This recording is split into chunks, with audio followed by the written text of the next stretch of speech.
I stared at the notification on my phone. The kind that makes your stomach drop before your brain even processes what you're reading. Fraudulent activity alert. $8,500 charged to account ending in 4,892. That was my business account. The one I'd spent 3 years building from freelance graphic design gigs into something that actually paid my bills. The one that only I had access to. Or so I thought. I was supposed to be packing. My best friend Maya's wedding was in 2 days, and I was her maid of honor. The bridesmaid dress, hung on my closet door, alterations finally done after I'd lost 15 pounds stress designing for a nightmare client. My suitcase lay open on the bed, half filled with carefully folded clothes. But now I was frozen, phone in hand, watching my bank app refresh over and over like maybe the numbers would change. They didn't. I called the fraud department. The woman on the other end had that practiced calm voice they train customer service reps to use with panicking customers. Ma'am, I'm showing the charge was made at Portland Digital Solutions. Do you recognize that vendor? Portland. Where my sister Amber lived. Where she'd moved 2 years ago to find herself after dropping out of her marketing degree for the 3rd time. Can you tell me what the charge was for? My voice sounded steadier than I felt. Papers rustling. It says here, professional website development package and social media consultation services. The charge went through yesterday at 2:47 p.m. Yesterday. When I'd been in back-to-back client meetings, and my phone had died because I'd forgotten to charge it overnight. When Amber had texted me that morning asking if I still had her social security number for some paperwork, I'd sent it to her. Because she was my sister. Because Mom always said family helps family. Ma'am? Are you still there? I need to dispute this charge. Of course. I'll start a fraud case immediately. Can you confirm you did not authorize this purchase? I did not. And you did not give anyone permission to use your card information? I thought about the Excel spreadsheet I kept with all my financial passwords. The one I'd shared with Amber last year when she'd said she wanted to learn how to be better with money and could she see how I organized my business finances as an example. No, I said. I didn't give anyone permission. The fraud case would take 5 to 10 business days. In the meantime, that money was just gone. And I had rent due in 6 days. I should have called Amber right then. Confronted her immediately. But something made me hesitate. Maybe it was the memory of Mom's face last Christmas when I'd mentioned that Amber never paid me back the $400 she'd borrowed in September. That pinched, disappointed look that said I was being petty. That said family doesn't keep score. Instead, I opened my laptop and Googled Portland Digital Solutions. Their website was sleek. Too sleek. The kind of polish that costs money, with those smooth scrolling animations and perfectly curated stock photos. Services included influencer brand development, content creator, business packages, and social media monetization consulting. Starting at $8,500. There was a testimonials page. I scrolled through photos of smiling 20-somethings holding lattes and MacBooks, talking about how PDS had transformed their online presence and unlocked their influencer potential. The third testimonial had a familiar face. Portland Digital Solutions gave me the tools to turn my passion into a career. In just 3 months, I've grown my Instagram from 2K to 15K followers and brands are finally taking me seriously. Worth every penny. Amber T. Lifestyle content creator. The photo showed my sister holding a professional camera I'd never seen before, standing in what looked like a photography studio. She was wearing the leather jacket I'd bought myself for my 30th birthday last year, the one that had gone missing when she'd visited for Thanksgiving. My hands were shaking. I opened Instagram. Amber's profile used to be private, just photos of her cat and occasional sunset pictures. Now it was public, with a bio that read, Portland Lifestyle, Wellness Journey, Authentic Living. Sponsored by at Organic Glow Skincare, DM for collabs. 15,000 followers. Her last post was from this morning. A photo of her doing yoga on a beach at sunset, caption about investing in yourself and manifesting abundance. 200 likes. 43 comments. I scrolled back through her feed. 3 weeks of daily posts. Professional lighting. Perfectly curated flat lays of organic products and motivational quotes. Photos that looked like they'd been taken in a high-end studio. A studio. Website development. Social media consulting. $8,500. My $8,500. I grabbed my keys. Maya's wedding would have to wait. The drive to Portland took 4 hours. I didn't call ahead. I didn't text. I just drove, my mind cycling through the same thoughts on repeat. How long had she been planning this? When she'd asked about my business finances, had she already been looking at that website? When she'd asked for her social security number, had she already memorized my card details? When she'd said I love you, big sis at Thanksgiving, had any of it been real? I had her address from a birthday card she'd sent Mom. One of those trendy converted warehouse apartments in the Pearl District. The kind with exposed brick and industrial lighting that cost $2,000 a month minimum. The building had a security entrance. I waited until someone came out, caught the door and slipped inside. 4th floor. Apartment 4C. I could hear music playing inside. Something indie and atmospheric. I knocked. Just a second. Amber's voice, bright and cheerful. The door opened. My sister stood there in athleisure that definitely wasn't from Target, holding a ring light in one hand and her phone in the other. Behind her, I could see the apartment. The professionally decorated apartment with its gallery wall of framed prints and its velvet couch and its floating shelves full of aesthetically arranged plants and books. Her face went through several expressions in rapid succession. Surprise, confusion, then something that looked almost like resignation. Sarah. She lowered the phone. What are you doing here? I got an interesting fraud alert this morning. I kept my voice level. Calm. $8,500 charged to my business account. Portland Digital Solutions. You wouldn't know anything about that, would you? To her credit, she didn't try to lie. Her shoulders dropped, and she stepped back from the doorway. You should come in. The apartment was even nicer inside. Everything looked like it belonged in an Instagram photo. Which, I realized, it probably did. How long have you been planning this? I asked.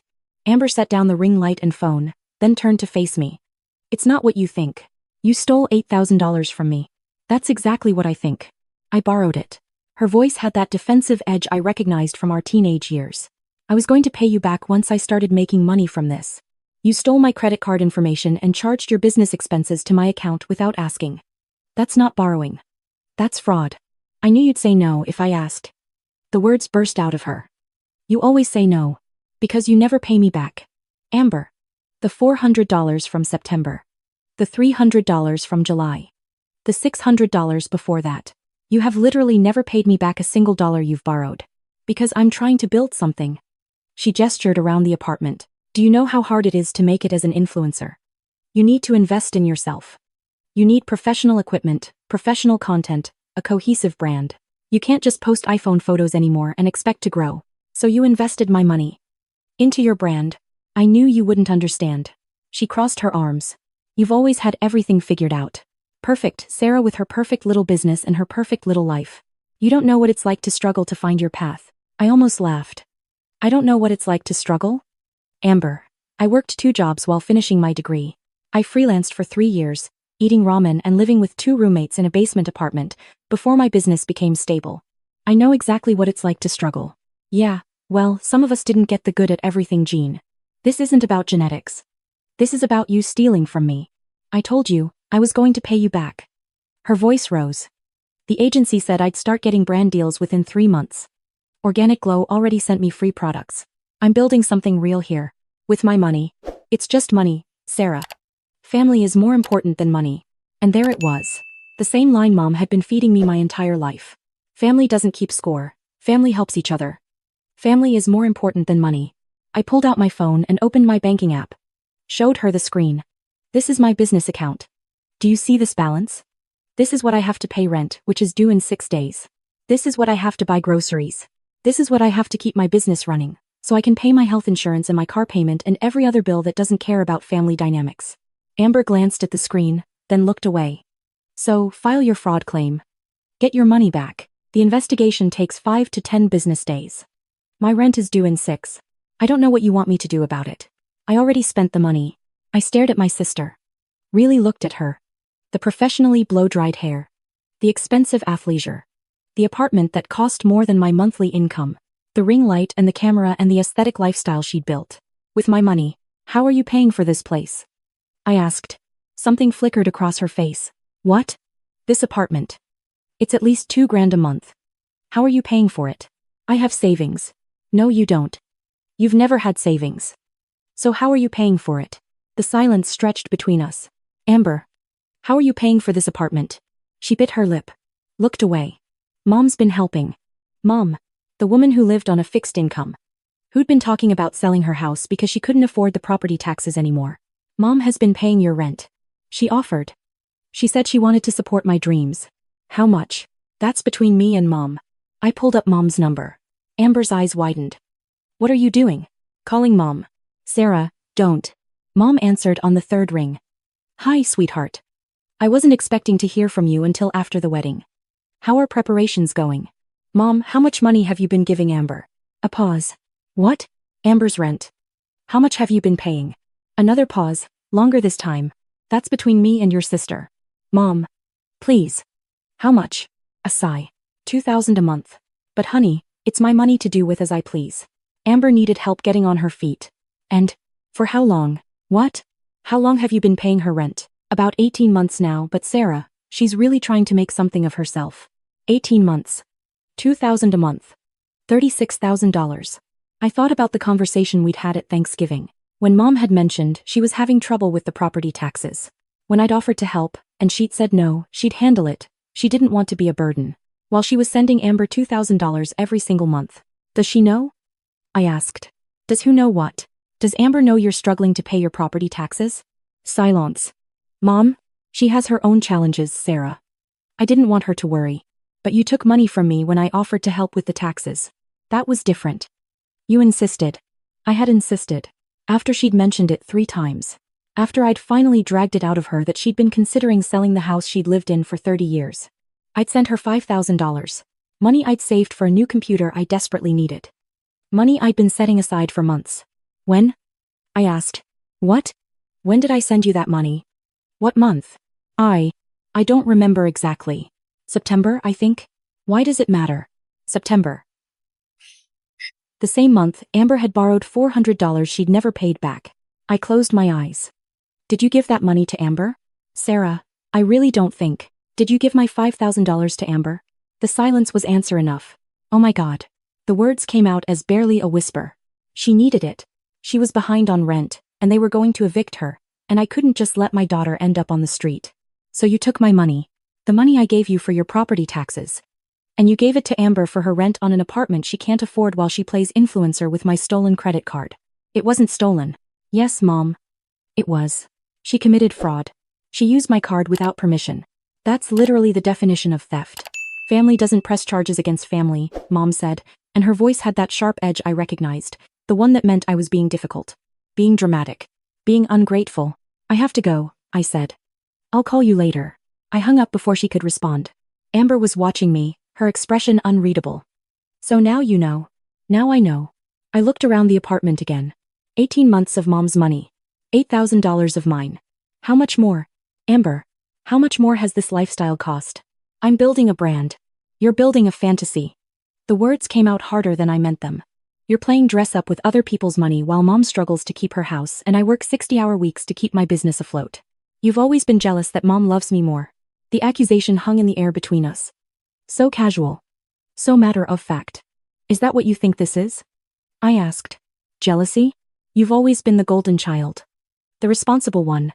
The one who does everything right. But Mom sees through that. She knows I'm the one who actually needs her. I thought about every time I'd stayed quiet. Every time I'd swallowed my frustration when Amber borrowed money she'd never repay. Every time I'd bitten my tongue when Mom made excuses for her. Every time I'd been told I was being petty, being selfish, being a bad sister. I'm pressing charges, I said. Amber's face went pale. What? For fraud. I'm filing a police report. You can't, Mom will never forgive you. Mom gave you my money. While she's facing foreclosure. While I'm working myself into the ground. While you're taking studio photos in my stolen leather jacket. I pointed at the jacket hanging on her coat rack. That is my jacket. You said I could borrow it. For Thanksgiving. One weekend. That was 14 months ago. This is insane. You're insane. Over money.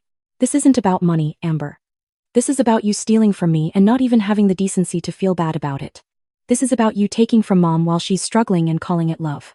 This is about you building a fake life on social media with other people's sacrifices. I walked to the coat rack and took my jacket. It even still had my chapstick in the pocket. If you press charges, Mom will never speak to you again, Amber said, and her voice shook. You'll lose your family.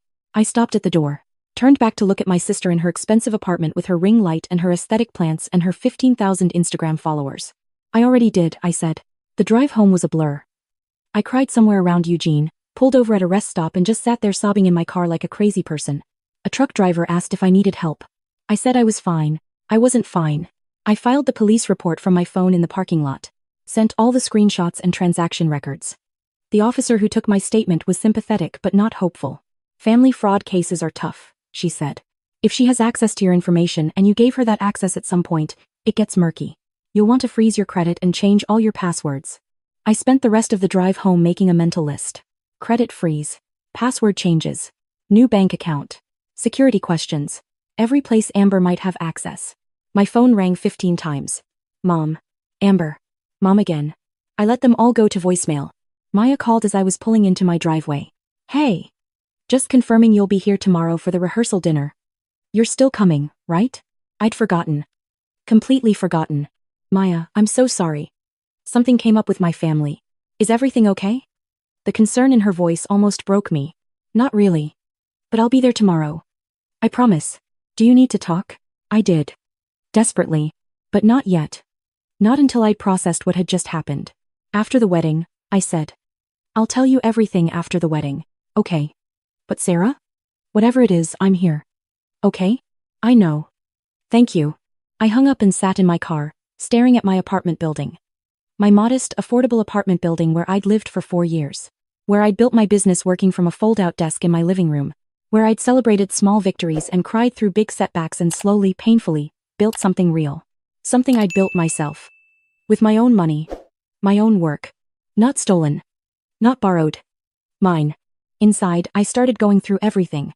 Bank statements from the past 2 years. Credit card records. Every shared password. Every document. Every piece of financial information I'd ever given Amber. The pattern was there. It had always been there. I just never put the pieces together. September 2023, $400 borrowed for rent.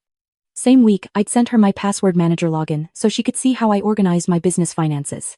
November 2023, my jacket borrowed for Thanksgiving. July 2024, $300 borrowed for her cat's vet bill. Same month, I'd given her my social security number to help her apply for a job. December 2024, $600 borrowed for Christmas gifts. Same week, I'd shared my business account details so she could learn from my example.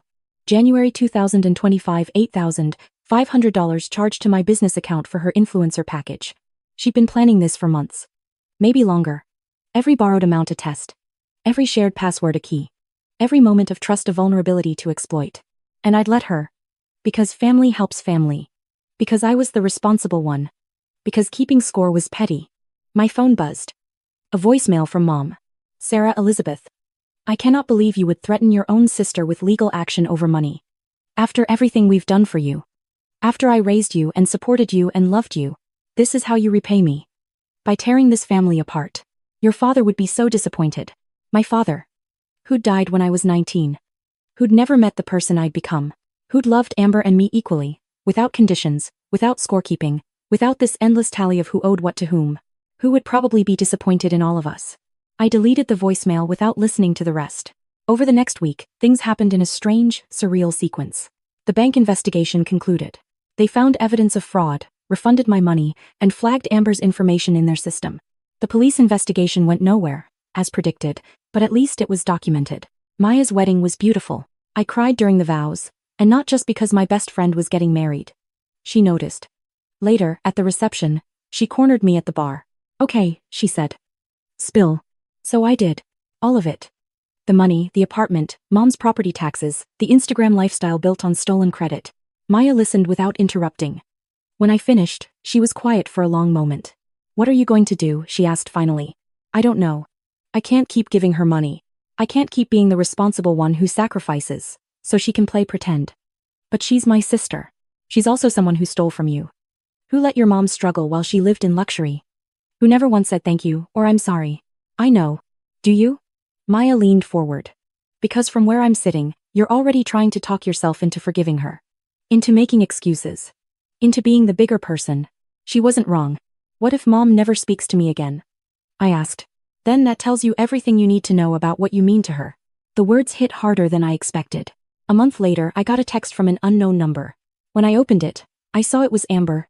New phone. Mom cut me off. Had to move back in with her. Lost the apartment and the sponsorship. Happy now? I stared at the message for a long time, waiting to feel something. Guilt. Satisfaction. Victory. Instead, I just felt tired. I didn't respond. 3 days after that, Mom called. I let it go to voicemail, but this time I listened. Sarah, I need to talk to you about something important. Amber. Well, things didn't work out in Portland. She's home now, and she's really struggling. I was hoping you might consider. Well, she needs help getting back on her feet. Maybe just a small loan to tide her over until she finds a job. Family helps family. Please call me back. I deleted the voicemail. That night, I opened my laptop and started a new document. I titled it Boundaries. Under it, I wrote, 1. No more loans to Amber. Ever. 2. No more sharing passwords or financial information. 3. No more being the responsible one who fixes everyone's problems. 4. No more apologizing for setting limits. 5. No more feeling guilty for protecting myself. I printed it out and hung it on my fridge. 2 months after Portland, I got an email from the platform hosting my portfolio website. Someone had tried to access my account using an old password. The login attempt came from an IP address in my hometown. I changed all my passwords again. Added two-factor authentication to everything. Closed the shared password manager. I thought about calling Amber, asking her why. Trying one more time to make her understand. Instead, I went to dinner with Maya and her husband. We laughed about the embarrassing speeches at their wedding. We talked about their honeymoon. We made plans for next month. We didn't talk about Amber or mom or family obligations. It felt like breathing for the first time in years. 3 months after Portland, I landed my biggest client yet. A tech startup that needed complete brand development. The contract was worth more than I'd made in the previous 6 months combined. I wanted to call someone. To share the news.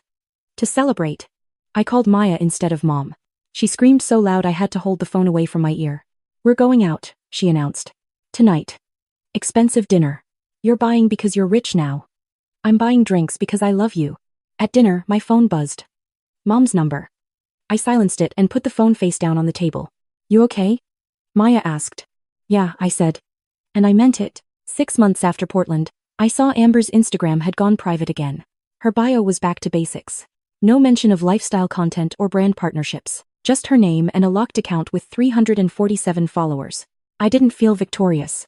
I didn't feel vindicated. I just felt sad for the relationship we'd never really had. The sister bond that had been built on me giving and her taking and both of us pretending it was love. A year after Portland, Mom sent me a birthday card. Inside was a check for $5,000. The same amount I'd given her for property taxes that had gone to Amber instead. The note said, I'm sorry it took me so long to see. I hope this helps. I love you. I deposited the check. I didn't call to thank her. Some things take longer to heal than others. 2 years after Portland, Maya had a baby. I was there in the hospital, holding her hand through contractions, crying when her daughter was born. I want you to be her godmother, Maya said, exhausted and radiant. If anything happens to us, you're the person I trust to take care of her. Trust. The word caught in my throat. I'd be honored, I said. Later, scrolling through my phone in the hospital waiting room, I saw that Amber had sent me a Facebook friend request. I stared at the notification for a long time. Then I declined it. Some doors, once closed, should stay closed. I built my business. I bought that new computer I'd been saving for, and then a better one. I moved to a bigger apartment with an actual office. I hired an assistant. I started teaching workshops on freelance business management. I lived my life. My real life. Not performed for Instagram or built on borrowed money or propped up by other people's sacrifices. Just mine. And it was enough. More than enough. It was everything.